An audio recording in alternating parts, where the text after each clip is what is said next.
شب قدر 5 راتوں میں گھومتی ہے، ایک 27 کی رات ہی شب قدر نہیں۔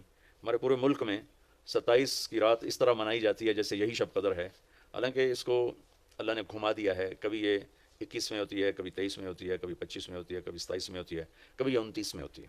اس کو اللہ تعالیٰ نے ایسے متعین نہیں کیا ہے۔ اللہ کے محبوب صلی اللہ تعالیٰ علیہ وسلم تشریف لا رہے تھے شب قدر بتانے کے لیے، تعین کے ساتھ، متعین ہونے کے ساتھ۔ کچھ دو آدمی آپس میں لڑ رہے تھے، تو آپ نے فرمایا کہ میں آیا تھا تمہیں بتانے شب قدر، لیکن ان کی لڑائی کی وجہ سے اللہ تعالیٰ نے مجھے اس کو بھلا دیا ہے، لہٰذا اب تم اسے 5 راتوں میں تلاش کرو۔ اور یہ اللہ کا بہت بڑا کرم ہوا کہ اللہ نے اسے اس میں گم کر دیا۔ اگر اللہ تعالیٰ اس کو متعین کر کے بتا دیتے، اور آگے آنے والے زمانوں میں تو پتہ ہے کہ شب قدر میں بھی لوگ شراب بھی پئیں گے، زنا بھی کریں گے، تو پھر ایسی اللہ کی پکڑ آتی کہ شاید ہم بندر اور خنزیر بنا دیے جاتے۔ تو اللہ تعالیٰ جیسے وہ دسترخوان اترا، عیسیٰ علیہ السلام کی قوم نے کہا دسترخوان اتارو، نہیں مان لیں، انزل علینا مائدۃ من السماء، تو عیسیٰ علیہ السلام نے کہا یا اللہ دسترخوان اتار، تو اللہ تعالیٰ نے فرمایا اتار تو دوں گا، لیکن پھر کوئی ایمان نہ لایا تو وہ عذاب دوں گا کہ سب دیکھیں گے۔ تو دسترخوان اتارا، پھر بھی لوگ ایمان نہیں لائے، سوائے چند ایک کے، تو اللہ نے باقیوں کو خنزیر بنا دیا۔ تو شب قدر متعین ہوتی اور لوگ شرابیں پی رہے ہوتے، جوا کھیل رہے ہوتے، ناچ گانا کر رہے ہوتے، تو پتھر برسنے یا بندر خنزیر بننا ممکن ہے، ایسا ممکن ہے۔ تو اللہ تعالیٰ نے اپنے نبی کی طفیل اس کو 5 راتوں میں گھما دیا۔ ایک تو 5 راتیں جاگنے سے 4 راتوں کی عبادت اور مل گئی، اور ایک شب قدر مل گئی، اور دوسرا اللہ کی رحمت ہوئی کہ اس کو چھپا رہنے دیا تاکہ اس کی ناقدری نہ ہو، لوگوں کو پتہ بھی نہ ہو، ناقدری نہ ہو۔ آخری اشرہ مغفرت کا ہے، پہلا رحمت، دوسرا مغفرت، اور تیسرا گناہوں سے، جہنم سے آزادی۔ آخری اشرہ جہنم سے آزادی کا ہے۔ نبی پاک صلی اللہ تعالیٰ علیہ وسلم ساری زندگی اعتکاف بیٹھے آخری اشرہ میں۔ بدر کی جنگ 17 کو ہوئی تو واپسی تک رمضان گزر گیا، تو نہیں بیٹھے۔ فتح مکہ رمضان میں ہوا تو یہ 2 سال آپ مدینہ سے باہر تھے، باقی 8 برس آپ مدینہ میں تھے، اعتکاف فرمایا۔ آخری 10 ہجری میں جب 11 ہجری 12 ربیع الاول آپ دنیا سے تشریف لے گئے، 10 ہجری آپ نے 20 دن کا اعتکاف فرمایا، اور جبریل کے ساتھ قرآن کا دور 2 دفعہ فرمایا۔ ایک دفعہ آپ نے رمضان میں کسی وجہ سے اعتکاف اپنا ملتوی فرمایا، کینسل فرمایا، تو شوال میں 10 دن آپ دوبارہ اعتکاف میں بیٹھے۔ اعتکاف کا موضوع آکافہ کہتے ہیں مڑ جانا، پھر جانا، پلٹ جانا۔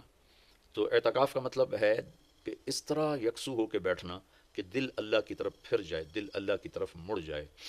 تو اس لیے 10 دن مسجد کے اندر رہنا، اور صرف اللہ سے راز و نیاز اور اللہ کے تعلق بنانے کی کوشش کرنا۔ اللہ کا فضل ہے، ہمارے ملک میں کیا پوری دنیا میں بہت شوق سے اعتکاف میں لوگ بیٹھتے ہیں۔ جب رمضان گرمیوں میں نہیں تھا تو جانا ہوتا تھا حرمین میں، تو ماشاءاللہ جگہ نہیں ملتی تھی بیٹھنے کی، اتنے اعتکاف کرنے والے لوگ ہوتے تھے۔ جب کوئی چیز رسم بن جاتی ہے تو اس کی روح نکل جاتی ہے، روح نکل جاتی ہے۔ اعتکاف کا مطلب ہے خلوت میں اللہ سے تعلق بڑھانا، لیکن جب وہ اعتکاف ہی ایک مجلس بن جائے اور اعتکاف بھی ایک بھیڑ بن جائے تو وہ اعتکاف نہیں رہتا، نہ اس کا وہ مقصد پورا ہوتا ہے اور نہ اس کا وہ اجر ملتا ہے جو اس پر رکھا گیا ہے کہ ایک دن کا اعتکاف جہنم سے 3 خندق دوری ہے، اور ایک خندق کا فاصلہ زمین آسمان کے برابر ہے۔ تو اعتکاف کا صحیح فائدہ تب ہے جب آپ بیٹھنے سے پہلے علماء سے پوچھ لیں کہ کیسے بیٹھنا ہے، کیا طریقہ ہے۔ ہاں، میں مسائل تو اتنی تفصیل سے یہاں نہیں بتا سکتا، کوئی اتنے لمبے چوڑے مسائل ہیں بھی نہیں۔ مسجد کی پابندی کرنی ہے، مسجد سے بغیر ضرورت کے نکلیں گے تو اعتکاف ختم ہو جائے گا، بس اتنی سی بات ہے۔ ہاں، ایک چیز جو اعتکاف کو بہت زیادہ خراب کر رہی ہے وہ یہ موبائل فون ہے۔ اب ہم چاہ رہے ہیں کہ ہمارا اور اللہ کا تعلق قائم ہو جائے، اور یہ موبائل نے تو زندگیاں خراب کر دی ہیں، نجی زندگیاں خراب ہو گئی ہیں، تعلق خراب ہو گئے ہیں، اور صحتیں خراب ہو گئی ہیں۔ بہت زیادہ اس کا استعمال ہے ہماری قوم میں۔ میں اتنا پھرا ہوں یورپ امریکہ میں، سوائے ضرورت کے کبھی کسی کے ہاتھ میں موبائل نہیں دیکھا۔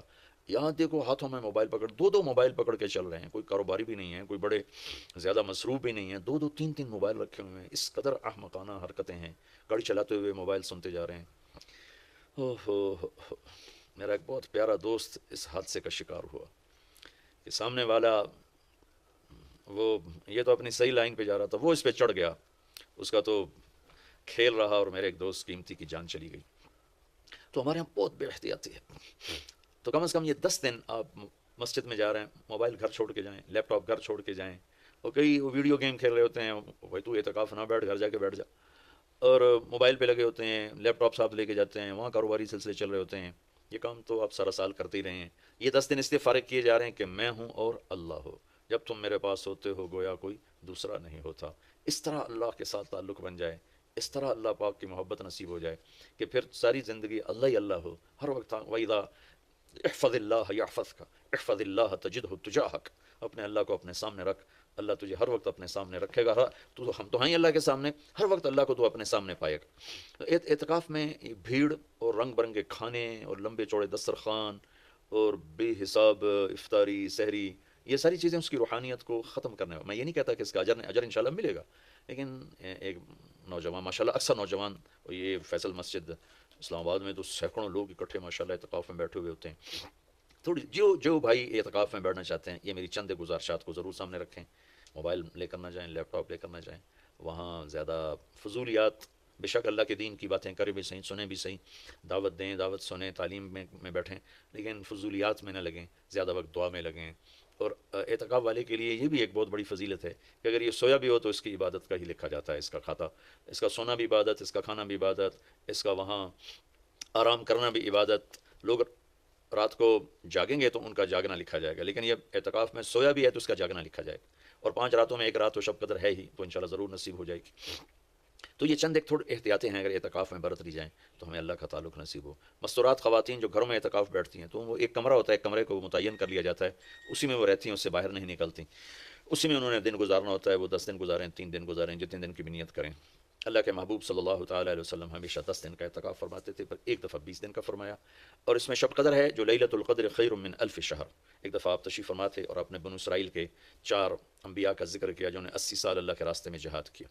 تو صحابہ نے کہا بڑے غم سے، یا رسول اللہ ہماری تو عمریں ہی 80 سال نہیں ہوتی۔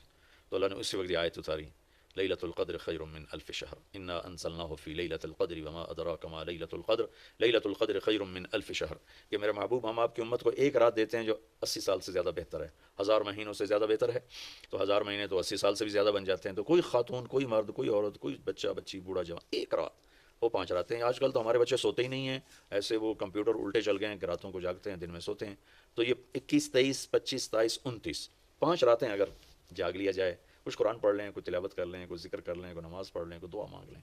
اعتکاف میں بھی دعاؤں کا اہتمام کیا جائے، اپنے لیے مانگیں، اپنے گھر کے لیے مانگیں، اپنے شہر کے لیے مانگیں، اپنے صوبے کے لیے، اپنے ملک کے لیے، پوری امت کے لیے، پوری دنیا کے انسانوں کے لیے۔ ساری دنیا کے انسان، 700 کروڑ انسان ہمارے انسانی بھائی ہیں۔ ہمیں ان کے کفر سے نفرت ہے، ان کی ذات سے نہیں۔ ہمیں ان کے جرم سے نفرت ہے، ان کی ذات سے نہیں۔ ہمیں مشرک کے شرک سے نفرت ہے، اس کی ذات سے نہیں۔ ہمیں شرابی کی شراب سے نفرت ہے، اس کی ذات سے نہیں۔ ہمیں ظالم کے ظلم سے نفرت ہے، اس کی ذات سے نہیں۔ اللہ ان سب کو ہدایت دے دے، یہ جنت میں چلے جائیں تو ہمارا اس میں کیا نقصان ہے؟ وہ جنت میں جائیں گے، اللہ کے نبی خوش ہوں گے، اللہ بھی خوش ہوں گے۔ جہنم میں جائیں گے تو اس میں ہمارا کیا نفع ہے؟